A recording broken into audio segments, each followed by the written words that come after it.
கோவை தனிஷ்க் நகை கடையில் 100% தங்க பரிமாற்றம் புதிய திட்டம் அறிமுகம். கோவை மேட்டுப்பாளையம் வெள்ளக்கிணறு பகுதியில் இயங்கி வரும் தனிஷ்க் நகை கடையில் அந்நிறுவன மண்டல வணிக மேலாளர் சந்திரசேகர், வட்டார வணிக மேலாளர் வினீத், அசோகன் முத்துசாமி, பிரான்சைஸ் நிர்வாக இயக்குநர் ஆகியோர் 100% தங்க பரிமாற்றம் புதிய திட்டத்தை அறிமுகம் செய்து வைத்தனர். புதிய திட்டம் குறித்து அவர்கள் கூறுகையில், தனிஷ்க் நகை கடையில் தற்போது வாடிக்கையாளர்களுக்கான 100% தங்க பரிமாற்றம் என்ற ஒரு புதிய திட்டத்தை அறிமுகப்படுத்தியுள்ளோம். அதன்படி வாடிக்கையாளர்களின் பழைய தங்கத்திற்கு அதிகபட்ச மதிப்பை வழங்கிட திட்டமிட்டு கடந்த ஒரு வார காலமாக இந்த திட்டம் செயல்படுத்தப்பட்டு வருகிறது. கோல்டு எக்ஸ்சேஞ்ச் பாலிசி என்ற திட்டத்தின் மூலம் வாடிக்கையாளர்கள் தங்களுடைய பழைய நகைகளுக்கு கழிவே இல்லாமல் அதற்கு பதிலாக புதிய வடிவமைப்புகளை கொண்டு புதிய தங்க ஆபரணங்களாக தரம் உயர்த்திக் கொள்ள இந்த ஒரு அரிய வாய்ப்பை பயன்படுத்திக் கொள்ளலாம். இந்த திட்டத்தின் மூலம் வாடிக்கையாளர்கள் தங்கள் தங்கத்திற்கான அதிகபட்ச மதிப்பை பெறுவதை உறுதிப்படுத்துகிறது. இந்தியாவில் உள்ள எந்த நகை கடையிலிருந்தும் வாங்கிய 20 கேரட் மற்றும் அதற்கும் மேற்பட்ட பழைய தங்க நகைகளாக இருந்தாலும் அவற்றை தனிஷ்கில் அளித்து புதிய ஆபரணங்களாக மாற்றிக் கொள்ளலாம். இந்த தங்க பரிமாற்றம் திட்டத்தின் கீழ் தனிஷ்கின் சிறப்பான தங்க நகைகளான glass kundan, kundan polki, open polki, BJWS வண்ண கற்கள் மற்றும் இன்னும் பல பிரிவுகளிலான நகைகளையும் தனிஷ் தங்க பரிமாற்றம் திட்டம் மூலம் வாங்க முடியும் என்று தெரிவித்துள்ளனர். இந்த திட்டம் வரும் ஜூன் 15ஆம் தேதி வரை செயல்பாட்டில் இருக்கும் என்றும் கூறினர். இப்போ தனிஷ்கில் இப்போதைக்கு ஒரு புதிய எக்ஸ்சேஞ்ச் ஸ்கீம் இன்ட்ரடியூஸ் பண்ணுறோம்.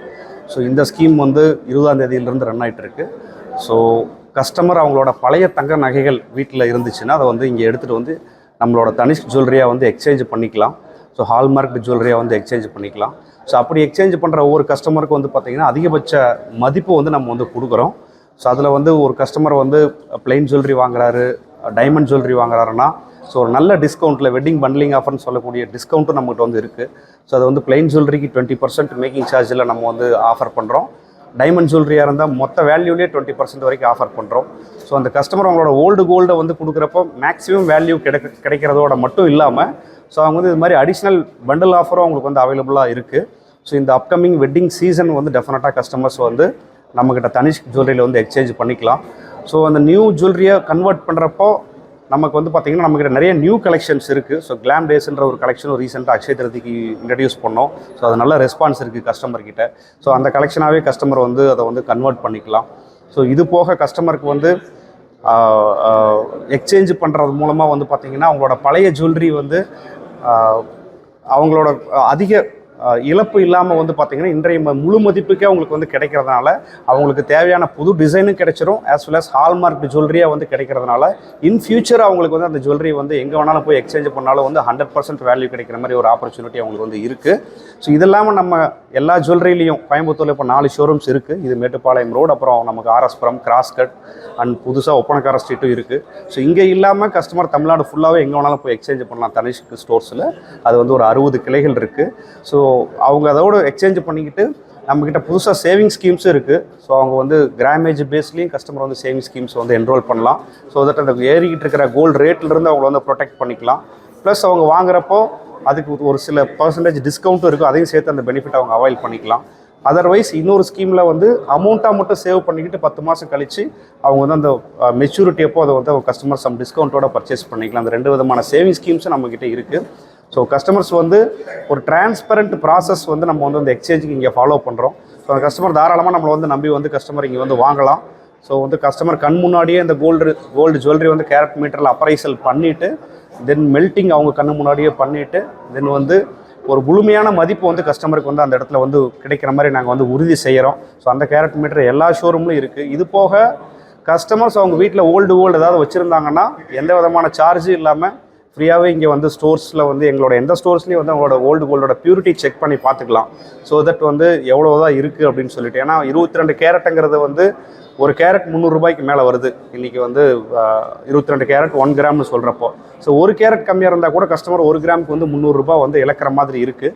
ஸோ அதனால் கஸ்டமர் தாராளமாக அவங்களோட பழைய ஜுவல்லரி எடுத்துகிட்டு நம்மகிட்ட அட்லீஸ்ட் செக் பண்ணி பார்த்துக்கலாம். க்ளீன் பண்ணுறதுனால ஃப்ரீயாகவே நாங்கள் க்ளீனிங் சர்வீஸ் இதெல்லாமே பண்ணி கொடுக்குறோம். ஸோ அதுவும் அந்த ஃபெசிலிட்டியும் கஸ்டமர் நம்மக்கிட்ட அவைல் பண்ணிக்கலாம். பட் கோல்டு ரேட் ஒரு வகையில் நீங்கள் சொல்கிறீங்க கரெக்டு தான். பட் கோல்டு ரேட் ஏறிட்டு போகிறப்ப இப்போ இன்றைக்கி ஒரு கஸ்டமர் 1 கிராமுக்கு 6000 ரூபாய் கொடுக்குறாருன்னா நாளைக்கு 6100 ரூபாயாக மாறிச்சுன்னா எக்ஸாம்பிளுக்கு 6100 ரூபாயாக மாறிச்சு 6200 ரூபாயாக மாறிச்சுன்னா அவர் 1 கிராமுக்கு 200 ரூபாய் சேர்த்து கொடுக்கணும். பட் இதுவே ஓல்டு கோல்டாக கொடுக்குறப்போ அவர் வந்து அந்த கோல்டும் விலை சேர்த்து இருக்கிறதுனால, ஏறிடுறதுனால, அப்ரிஷியேஷன் ஆயிடுறதுனால அவங்களுக்கு வந்து எக்ஸ்ட்ரா பே பண்ண வேண்டிங்கிற ஒரு அவசியம் இல்லை. ஆர் ஒரு கஸ்டமர் 10 கிராம் ஜுவல்லரி வாங்குறாரு, அதுக்கு அட்லீஸ்ட் ஒரு 5 கிராம் ஓல்டு கோல்டு கொடுத்தாருன்னா அந்த எக்ஸ்ட்ரா பே பண்ண வேண்டியது வந்து பார்த்திங்கன்னா அந்த அப்ரிஷியேஷனை அந்த ஓல்டு கோல்டே கொடுத்துருது, மீதி மட்டும் கொடுத்தா போதும். ஸோ அந்த ஒரு ரீசன்னால தான் வந்து ஏறிக்கிட்டு போகிற கோல்டு ரேட்டில் அவங்களோட வேல்யூ அதிகமாக கிடைக்கும். நீங்கள் கையில் என்ன கோல்டு எக்ஸ்சேஞ்ச் பண்ணுறீங்களோ அதுக்கான வேல்யூ அதிகமாக கிடைக்கிறதுனால அந்த பெனிஃபிட் கஸ்டமருக்கு தான் திரும்பி போகுது. ஸோ அதனால் நான் வந்து கோல்டு ரேட் ஏறுறப்போ எக்ஸ்சேஞ்ச் நல்லா தான் இருக்குது நம்மகிட்ட. இருக்குது சார், 100% நம்மகிட்ட வாங்குற எல்லா ப்ராடக்ட்டும் ஹால்மார்க் ஐட்டம் தான். அதுவும் இன்றைக்கி ரேட்டுக்கு எடுத்துப்போம் சார். இந்த ஹால்மார்க்கிங்கிறது நம்ம வந்து 22 கேரட்டுக்கு இருக்குது, 18 கேரட் ஆர் 19 கேரட், எந்த கேரட்டாக இருந்தாலும் அதுக்கு ஹால்மார்க்கிங் பண்ணி கொடுக்குறாங்க. 18 கேரட்டுக்கும் ஹால்மார்க்கிங் இருக்குது. ஸோ அதுவும் வந்து இன்றைக்கி ரேட்டுக்கு அப்படி எடுத்துக்கிறோம். ஸோ அதில் வந்து எந்த விதமான கழிவு இது மாதிரிலாம் எதுவும் இல்லை. ஜிஎஸ்டிங்கிறது எல்லா இதுலையும் இருக்குது சார். இப்போ ஜுவல்லரி எந்த ஜுவல்லரினாலும் ஒரு 3%ங்கிறது ஜிஎஸ்டி இருக்குது. ஜிஎஸ்டி ஸ்டார்ட் பண்ணதுலேருந்தே 3% தான். அது எல்லா இடத்துலையும் இருக்குது சார், அது அப்ளிகபிள் தான். மேடம் அது வந்து ஓகே, எங்களாலேயும் அது எங்கள் சரியாக சொல்ல முடியாது. எல்லாமே டிமாண்டை பொறுத்து தான் அது வந்து கோல்டு விலை ஏறுது. இன்னொன்று US டாலர் பேஸ் பண்ணி, ஏன்னா நம்ம எல்லா கோல்டு இம்போர்ட் பண்ணுறது வந்து US டாலரை வச்சு தான் நம்ம வந்து இம்போர்ட் பண்ணுறோம். ஸோ ஒருவேளை US டாலர் அப்ரிஷியேட் ஆகி மற்ற கரன்சிஸ் குறைஞ்சதுன்னா, வேல்யூ குறைஞ்சதுன்னா அதுவும் கோல்டு ரேட் ஏறதுக்கான காரணம் இருக்குது. இன்னொன்று நிறைய பேர் கோல்டு வாங்கணும். இப்போ கவர்மெண்ட்ஸே கோல்டு வாங்குறாங்க. ஸோ கவர்மெண்ட்ஸும் நிறைய பேர் இன்வெஸ்ட் பண்ணுறப்போ அதில் கோல்டு இன்வெஸ்ட் பண்ணாங்கன்னா, சேஃப் இன்வெஸ்ட்மெண்ட் நினச்சி இன்வெஸ்ட் பண்ணாங்கன்னா அதனாலையும் கோல்டு ரேட் ஏறுது.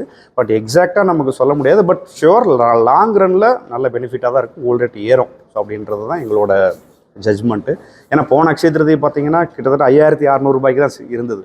பட் இப்போ 6600 ரூபாய்க்கு மேலே 1 இயர்லேயே உங்களுக்கு பார்த்தீங்கன்னா அது ஒரு 1000 ரூபாய் டிஃப்ரென்ஸுங்கிறது ஏறிடுச்சு. இதுக்கு முன்னாடியும் அப்படி தான் ஏறி இருக்குது. ஸோ இந்த கோல்டு ரேட்டுங்கிறது ஹைலி வாலட்டைலாக இருக்குது. பின் அந்த ஏற்ற இறக்கங்கிறது ரொம்ப ஹையாக இருக்குது. எங்களால் எக்ஸாக்டாக ப்ரெடிக்ட் பண்ண முடியாது. பட் ஏன் நீங்கள் சொல்கிற மாதிரி லாங் ரனில் அதுக்கான பாசிபிலிட்டி இருக்குது மேடம். இதில் இப்போ நம்ம வந்து நீங்கள் கஸ்டமர் வந்து ஒரு ஜுவல்லரி பிடிச்சிருக்கு, இன்வெஸ்ட்மெண்ட்டு, இன்னொன்று கிஃப்டிங். ஒன்று அவங்களோட ஃபேமிலியில் இருக்கிறவங்களுக்கு இன்வெஸ்ட்மெண்ட்டு, இன்னொன்று அவங்களுக்கு தேவையான ஃபேமிலியில் அவங்களோட வெட்டிங் ஆர் சம் ஏதாவது நல்ல அக்கேஷன் நடந்ததுன்னா கிஃப்ட்டும் பண்ணுறாங்க. இது ரெண்டுக்கும் கோல்டு வந்து ஒரு ப்ரைமரி ப்ராடக்டாக அவங்க அதை வந்து பார்க்குறாங்க. ஸோ அப்படி பார்க்குறப்போ அந்த ஜுவல்லரி வாங்க வர்றப்போ ஒருவேளை மோட் ஆஃப் பேமெண்ட் என்ன பண்ணணும், ஒன்றா கேஷ் கொடுக்கணும் அந்த ஜுவல்லரி வாங்குறதுக்கு, இல்லைனா வந்து கிரெடிட் கார்டு, அதுவும் வந்து கேஷ் தான். மேபி அப்புறமா பே பண்ண போகிறாங்க, பட் அதர்வைஸ் அதுவும் ஒன் கைண்ட் ஆஃப் கேஷ் தான். ஆர் கோல்டு கொடுக்கணும். ஸோ இது இந்த ஜுவல்லரியில் மட்டும்தான் இந்த ஒரு ஆப்ஷன் இருக்குது. ஸோ என்னதான் மற்ற இண்டஸ்ட்ரியில் எக்ஸ்சேஞ்ச் ஆஃபர் இருந்தால் கூட பட் அந்தளவுக்கு பழைய ப்ராடக்டோட வேல்யூ வந்து கிடைக்காது. இப்போ ஒரு கார் எக்ஸ்சேஞ்ச் பண்ணுறாங்க, எனி ப்ராடக்ட், இப்போ எனி ப்ராடக்ட் எதாக இருந்தாலும் எலக்ட்ரானிக்ஸ் ஆர் எது வாங்கினாலுமே அதே வேல்யூ திரும்ப அவங்களுக்கு கிடைக்காது. பட் சம் வேல்யூ டெஃபினட்டாக கிடைக்கும். பட் இந்த கோல்டு மட்டும்தான் அந்த அப்ரிஷியேட்டட் வேல்யூ வந்து கஸ்டமருக்கு கிடைக்குது. ஸோ அதனால் ஈஸியாக பழைய ஜுவல்லரி யூஸ் பண்ணாமல் வச்சுருக்காங்க அப்படின்னா அது ஏன் வந்து மாற்றிக்கூடாது? ஒரு கல்யாணத்துக்கு வாங்குறாங்க, ஒரு 50 பவுன் வாங்குறாங்க, ஒரு 10 பவுன் வாங்குறாங்க, 5 பவுன் வாங்குறாங்கன்னா ஸோ அதில் ஒரு சில ஜுவல்லரி வீட்டில் இருக்கும், யூஸ் பண்ணாமல் இருக்கும். ஸோ அதை கொடுத்து புது டிசைனாக மாற்றிக்கிறாங்க. ஸோ அந்த ஒரு இது வந்து நடக்குது நம்ம ஷோரூமில். அவங்க கஸ்டமரும் கேட்குறாங்க, ஏதாவது ஆஃபர் இருந்துச்சுன்னா பெட்டராக இருக்கும், நாங்கள் வந்து எக்ஸ்சேஞ்ச் பண்ணுற அளவுக்கு இம்பியூர் பியூர் கோல்டாக மாற்றிப்போம் அப்படின்னு. ஸோ அப்போ நாங்களும் சொல்கிறது, எப்போல்லாம் ஆஃபர் வருமோ அப்போ நாங்கள் வந்து கஸ்டமருக்கு இன்ஃபார்ம் பண்ணுறோம். ஸோ அந்த ஒரு பேசிஸில் தான் கஸ்டமர் ரெக்குயர்மெண்ட்டும் இருக்குது. ஸோ அதை நம்ம வந்து நல்ல ஜுவல்லரியாக மாற்றிக்கிறதுக்கான ஒரு ஆப்ஷன். ஸோ இதெல்லாம் தான் சேர்த்து நம்ம அதில் இருக்குது.